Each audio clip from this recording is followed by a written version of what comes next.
Welcome to the Marinwood CSD board meeting, or Board of Directors meeting, Tuesday, June 10th, 2025 at 7 p.m. I'm going to call this meeting to order.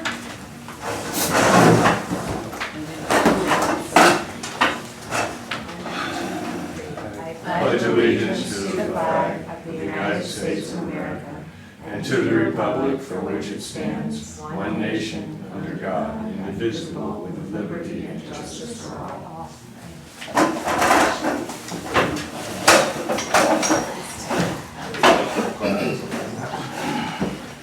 Does anybody have any changes to the agenda?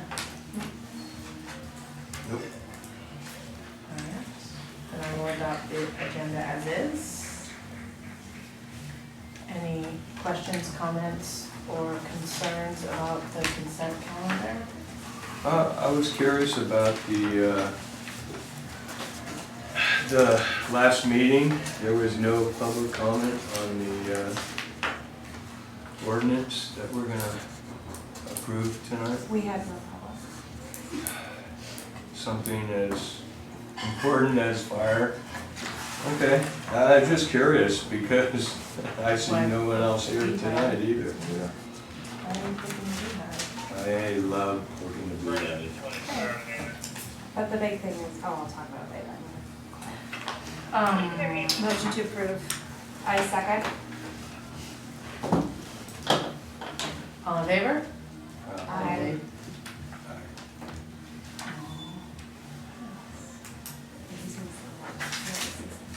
Okay, public comment. Perfect. There is no public. Okay. District matters.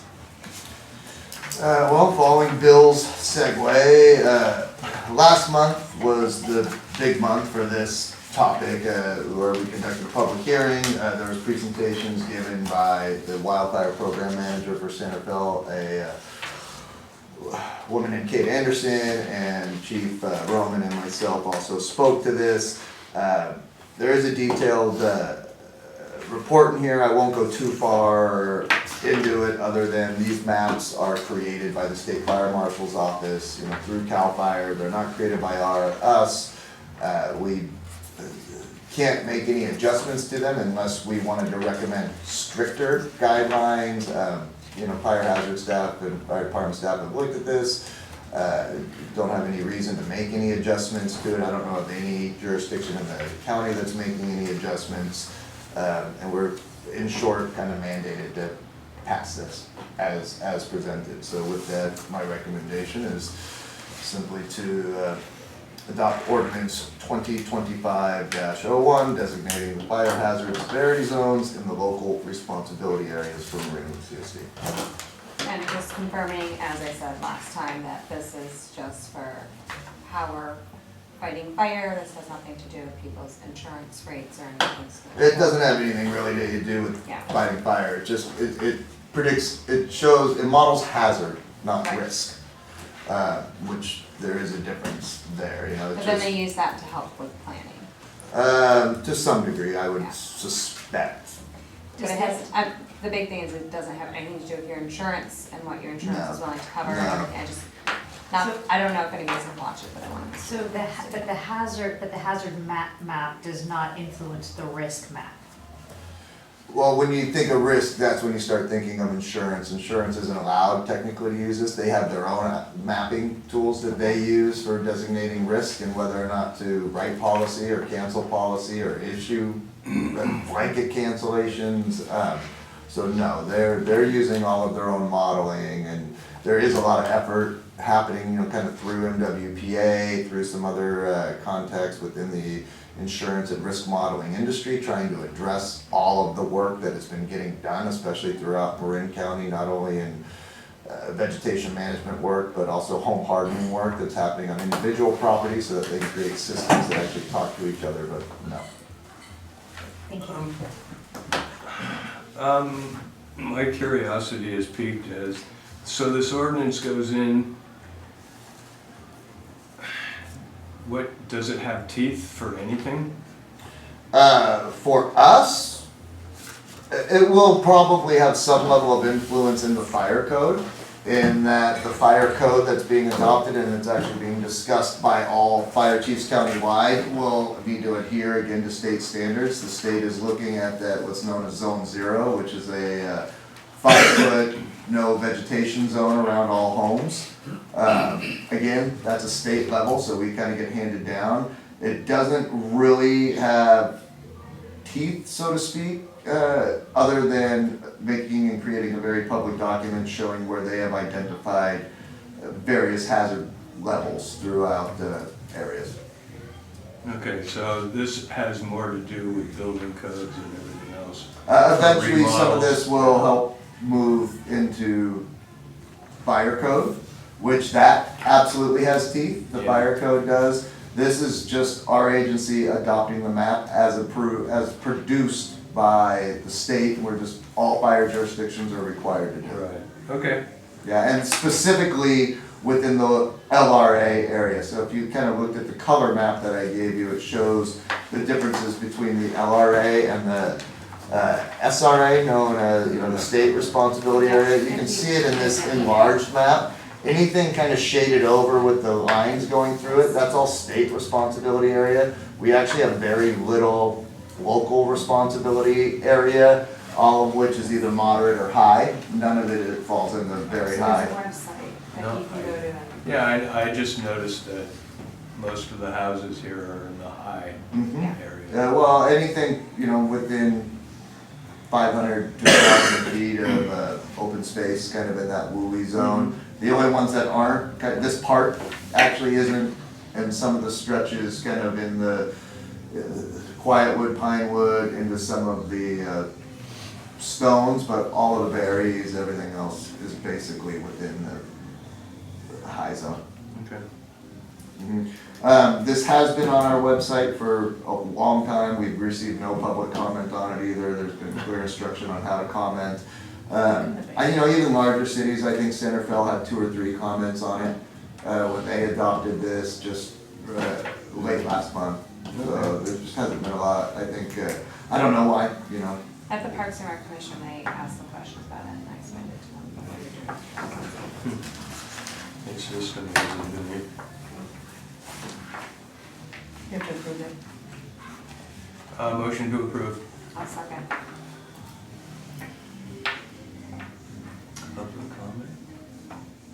Public comment. All in favor? Aye. Passes unanimously.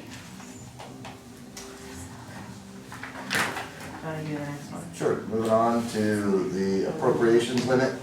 Resolution 2025-03, we do this every year in June. This is basically a formulaic exercise that all comes through the Department of Finance, where they set what's known as the price and population factors to make appropriate adjustments to your ad valorem property tax spending limits. This has absolutely nothing to do with how much tax we receive. It doesn't raise tax rates by any way, shape, or form. It just kind of sets a new spending limit based on the price and population factors as produced by the Department of Finance from the state, and then multiplied by our current year spending limit. And then you add in our special tax. So again, staff recommendation. Resolution 2025-03 as presented. Any questions? Motion to approve. Second. Public comment? All in favor? Aye. Passes unanimously. Okay. Wait for the next one. Cruising right along. Fiscal year 25-26 pay schedules. Again, this is an action the board takes every year.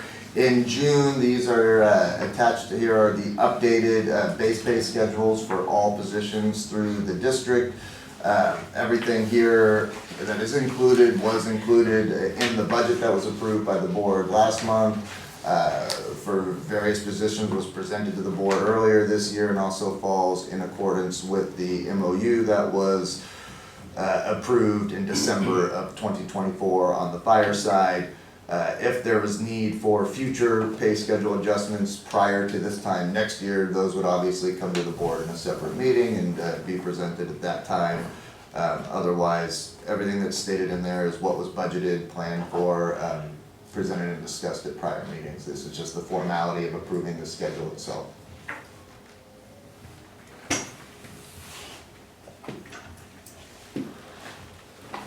Questions? Just be made. No, because you're approving it tonight, June 10th. Approved, okay. Okay, You approved the budget in May. This is You're right. this is just the pay schedule. it's approved it, but yes, you're right, okay. Motion to approve. Thought we were asking. Well, do you have questions? I don't. I mean, He's just motioning. Why So would said, I'll second. perfect. Any questions? Public comment? All in favor? Aye. Aye, passes unanimously.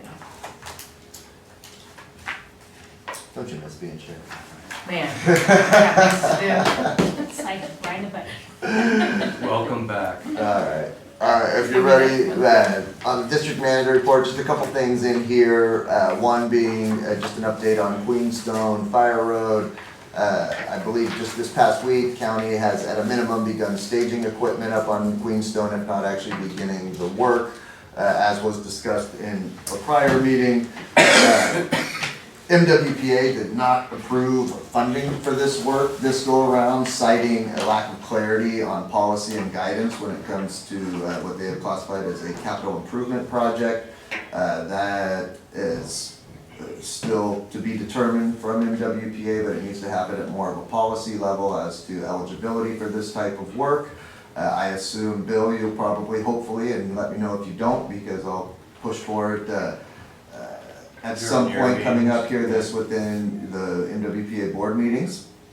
The operations committee was not comfortable recommending this moving forward until there was greater policy guidance on this at a board level. They've never funded a project such as this. We certainly made arguments that were heard and understood. That said, Marin County Fire Chief Jason Weber understands the critical nature of Queenstone Fire Road. He had offered for their operators and their equipment to be used, we would pick up costs on incidentals such as materials, dirt, rock, whatever might be needed to be brought up there. The intent of this work at this time is simply to get the road in a usable, passable condition for large apparatus, i.e. fire engines, water tenders, things like that, to last through at a minimum this upcoming fire season, recognizing that it still needs a greater amount of work to really kind of return it to a much more stable is not the word I want to use, but just a much more fortified position that will take into account design plans that have already been put into place. Once the fire operators get up there, we'll see what they are able to actually accomplish, but at a bare minimum, we'll get that road usable, passable for this coming fire season that we're kind of already in. So just a lot of appreciation to Marin County Fire, to the BCs and the operators who are helping us with this, as well as Chief Weber for his willingness to partner with us to get this critical work done at a bare minimum of expense to us. Do we know what that bare minimum? No, not until we know it. It'll all be incidental, things like that. So it just depends on how much they need to bring in. well worth it, so not- 100%. Yeah, it won't be an earth-shattering amount. We had anticipated a full kind of, and again, rebuild's not the right word. I'd say more of a rehabilitation, but a full rehab project. We did get some third-party estimates on before we brought it to MWPA, and on average is about $150,000 to $160,000 to have that work done. But again, that's third-party work, contractor, prevailing wage, not working with another local government agency. That uses that road as well. Right. Right. That was all recognized.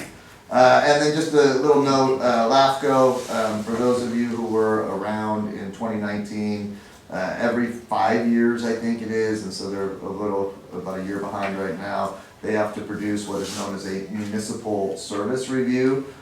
They have broken it into, I think, 5 or 6 different regions, and in some cases, they have broken it off by industry, where they will come through and look at all the municipal services that are provided in a region and who all of the providers are. I know that they have done like sewer districts separately because there's so many sewer districts, but CSAs, like CSA 13 is considered a municipal agency. Ourselves, the city of San Rafael, there are a couple other little smaller districts that serve this area. So the San Rafael area is primarily us and the city. They were starting work on updating their municipal service review. I know when they did it last year, Bill and I and former Director Jeff Naylor actually went to the LAFCO meeting that night when they presented it to the commission, and it was ultimately approved. There is a link here if you're interested in reading it. It's not a small document. It definitely does involve some level of staff time and working with LAFCO, getting them the information that they need, the updated, probably a few different interviews as they go through this process.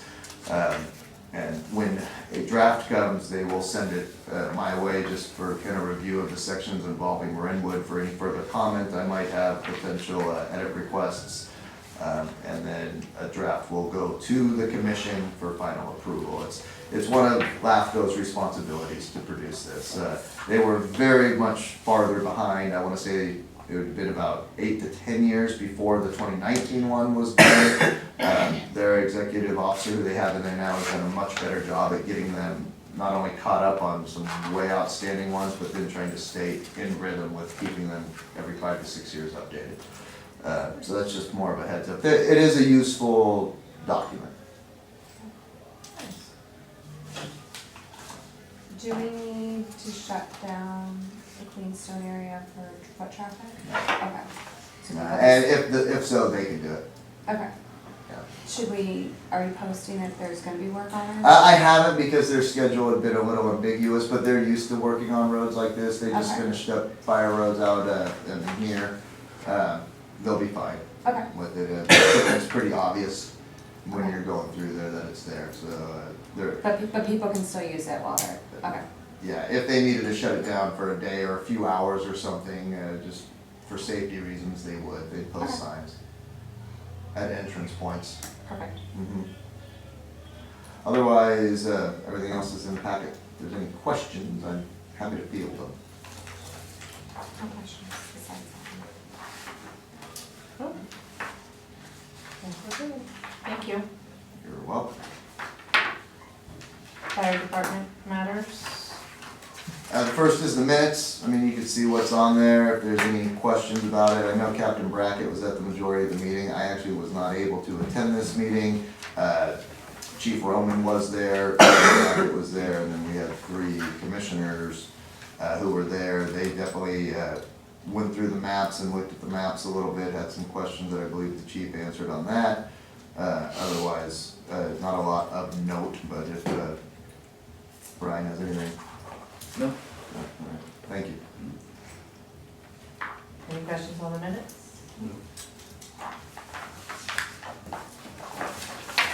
Any questions on the chief report? Just excited to be back on the 3 staffing. Yeah. Yeah, a couple things I'd bring up. One, as you know, we on May 1st, we had a new firefighter paramedic who we hired get started on May 1.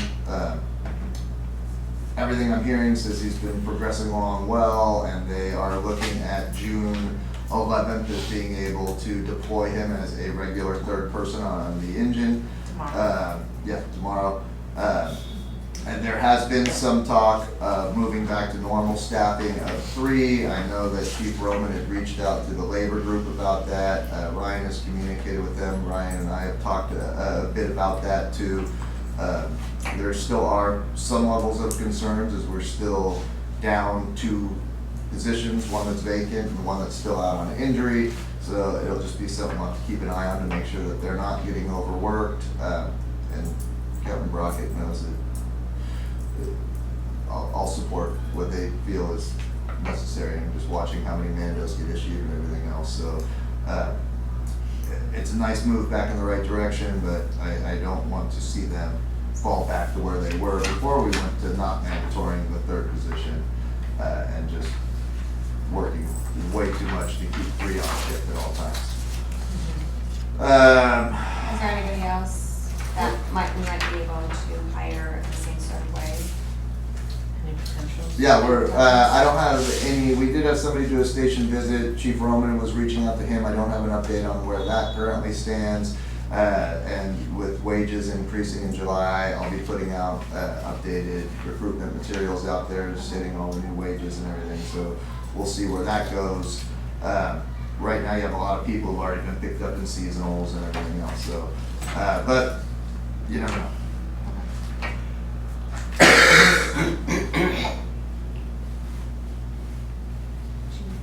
Any other questions? Public comment? Man, we're just smoking today, sweet. Luke? I know you're not used to doing it this quick, but you ready? Oh, born ready. Thank you, Ryan. Thank you. Have a good night. Thank you. So, big news is just that summer starts on Monday for us, and we're Ready or not? Yeah, ready or not. I feel actually really. I feel like things are actually really coming into place and falling together, and it's things seem like it's gonna be great. I'm actually feeling really optimistic, and this week is always a bit hectic. We've got a million things to do. Plus, we have the added excitement of end of the year school parties and parties in the park and all this kind of extra hoopla happening on top of us trying to get everything put in place. But things seem to be really going well, and I would attribute that a lot to our staff that we have coming back this year. We have a really crack team of summer camp supervisors and directors that are returning this year. I think all of our supervisors were either here or working as directors last year, and they're very tight-knit, very solid group, and they've been able to help us with a lot of the planning and the calendars and the organizing. They've just been a great group. Eric's, you've seen this horde in our lobby every day, just hammering things out, getting stuff done, and Robin's got a really good team that's just been hammering it out. John Paulson's been out of the pool, managing these crazy pool parties, which has also been going really well. But it just feels like we've got good people in place, so I'm very encouraged about that and feeling really good about what's in store for us this summer. So I feel a weird sense of calm for the Tuesday before summer. It's a little uncharacteristic for me, but I think that's a very good sign. So the staff have been hard at work. We've had a lot of trainings. Robin's been running the camp staff through a bunch of CPR trainings. It takes a lot of classes to get our 200 plus staff all CPR and first aid certified. And she's got that down to a science. I feel like she should do a TED talk or something on how to run these efficient classes. It's very well done. She had me come in and do a component for her while she had to do another meeting. And I went in there and I was doing my thing, and I hadn't taught a camp CPR class in a while.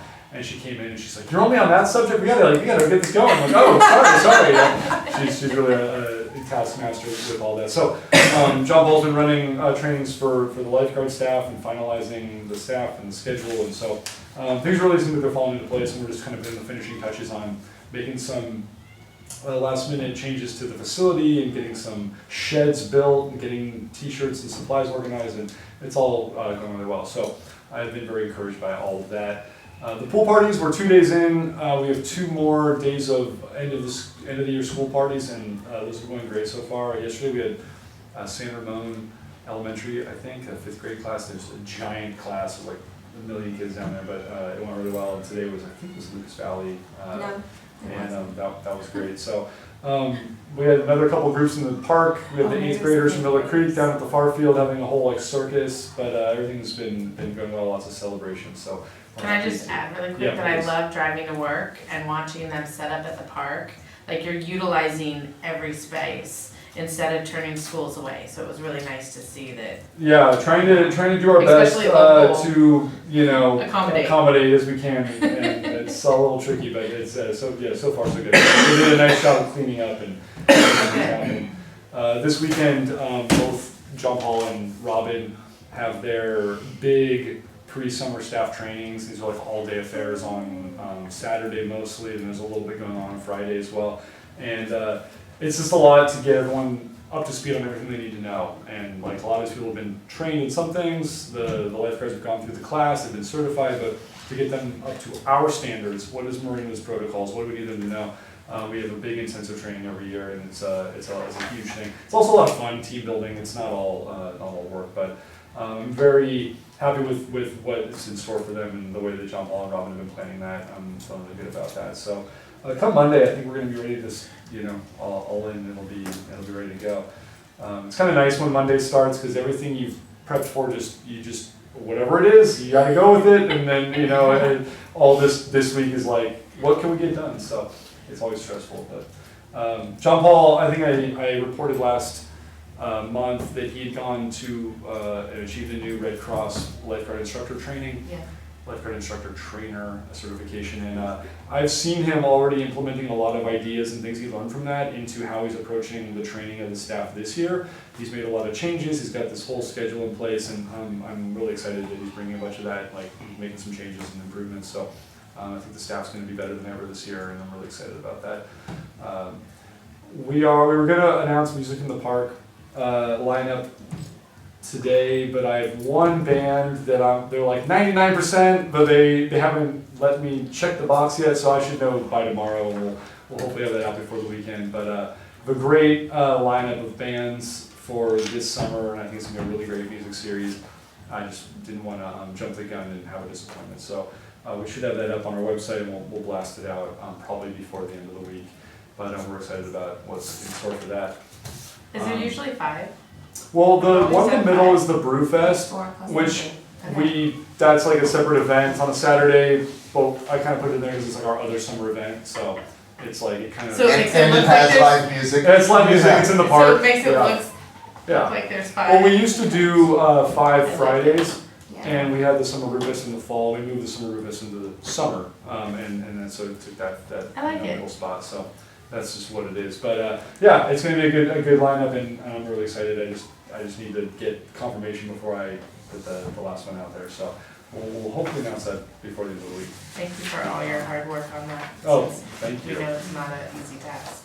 You know, the hardest part is turning down the bands that we don't want. It's so heartbreaking. Just being like, sorry, not. Yeah, Do not they this send you year." demo tapes? I get demos, I get CDs and website links, and yeah, you name it. And people, it's a whole thing. But Anyone walk in and perform in the lobby? I don't think we've ever had like a walk-in singing telegram, but That would be really. that would be. I mean, that would go a long way potentially. Depending on You who heard hears it. it. Yeah.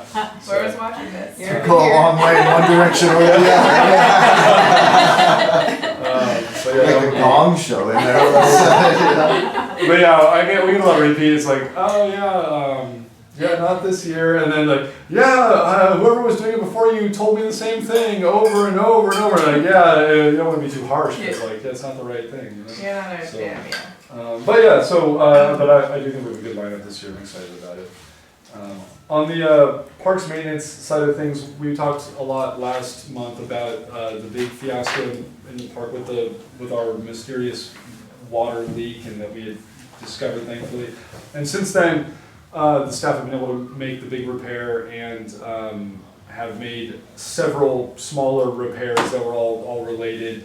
And we finally have the irrigation system back up and running the way that it was designed and the way that we needed to. And the grass is thankfully not suffered too badly. We were able to bring that back, and things are looking not as fortified as I would want going into summer, but pretty good considering the circumstances. So we're feeling pretty good about that, and we did jump into a last minute ditch effort to get like our sort of spring turf treatment. We had to squeeze it into 1 week, which we normally was spending like the whole month of May doing, which is like aerating all the fields and doing fertilizer and seeding. The staff really hustled to just do a very quick version of that just to get it done before summer.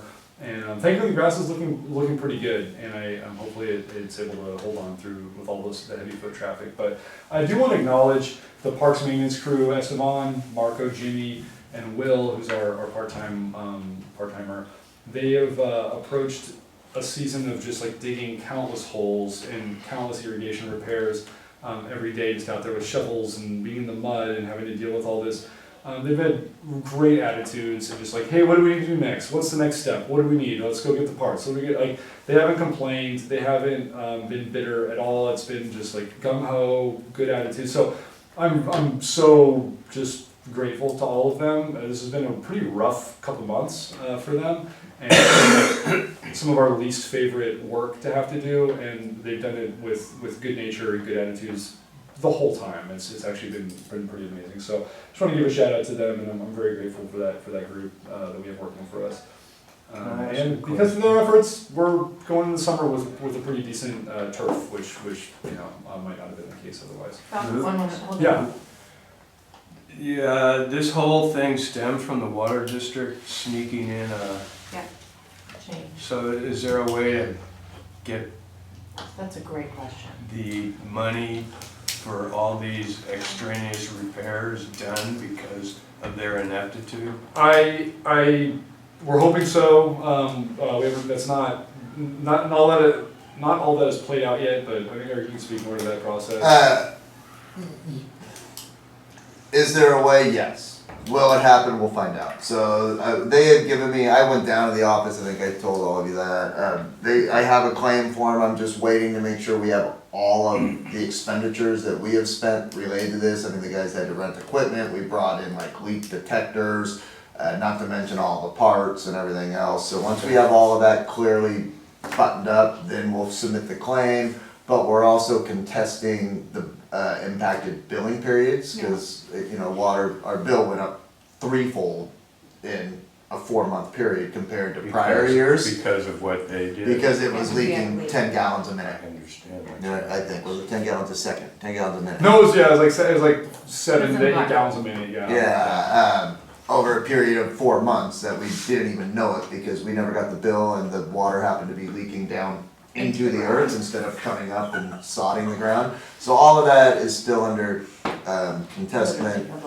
They, I think, are just waiting for us to finalize our claim at this point. And typically in those types of things, they'll look at our average usage over that period for prior couple years, and then credit us or bill us out at that amount. I never actually paid that outrageous bill, so at some point they're gonna want their money anyway. So hopefully this gets sorted out. The person I talked to is the head of their customer service. Seemed very helpful when I talked to him.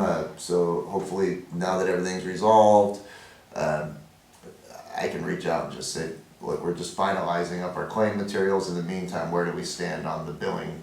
Lucky we didn't lose any earth because of that too. Yeah. Yeah, it's kind of a mysterious hole that the water was disappearing Yeah, down. because It's like, where sinkholes happen everywhere. Yeah, where it all went, I don't know. But We are repopulating the underground wells. well, I don't know if you want it with that water, but that was reclaimed irrigation water. But yes, anyway, to answer your question, Bill, we are still working on that with the water department. We haven't had any notice from them in either direction as far as approval or denial. One kind of like weird silver lining that came out of all this that I like to just look at the positive things. We did have to bring some like leak detection specialists out and a couple other irrigation kind of gurus from the area out to help us sort of diagnose and figure things out. And I actually learned a lot about irrigation and I got a lot of good ideas on like things to do moving forward that'll help make us a little more efficient and save some money and be working better. So. I'm grateful for that, unfortunately it had to be through The this. silver lining. Yeah, it's just like, so we'll be excited to kind of improve our system in the years to come as we're able to implement some of this stuff. But in the meantime, we're back up and running and things are working, so I'm really grateful for that. And then the only thing I really want to touch on is we're excited to get a lighting upgrade at the pool.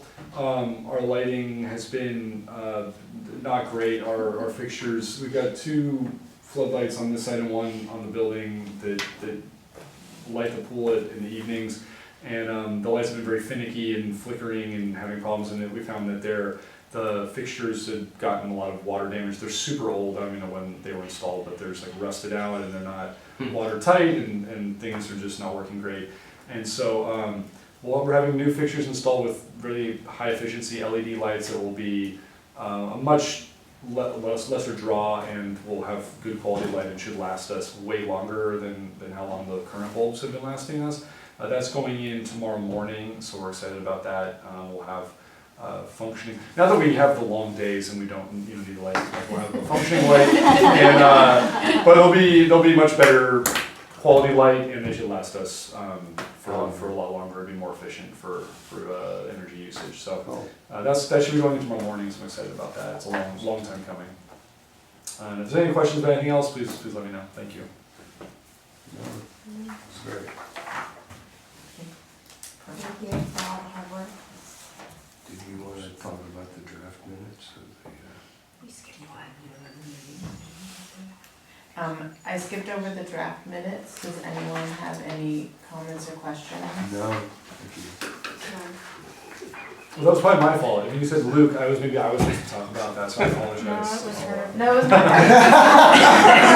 No, it was my bad. I was just so excited that we get to you, because your report on, music in the park was just so exciting. I was excited to announce that it's coming back. I almost lost Yeah, count. I mean, at the meeting, they just kind of wanted to know a little bit more about the fire stuff, and about the Queenstone Road. That's what we talked about mostly. And then they were wondering if the money out of that would come out of the Parks and Rec budget. And I assured them that we won't be taking money out of the Parks and Rec budget necessarily, like wiping out things that they want to get done. For Queenstone? Yeah, It won't be enough money that they would notice it anymore. yeah, so that's what I told them. And that was what we discussed. And then the pickleball. Pickleball. Sweet. Board members items of interest for the next meeting? Any? Maybe an update on whether FEMA's ever gonna get back to us. Nope, okay. Cool. I wouldn't Not count yet. on that. There might not be a FEMA by the next meeting compared to the headlines I just saw. Oh. Alright. Meeting adjourned. Here, 7:38.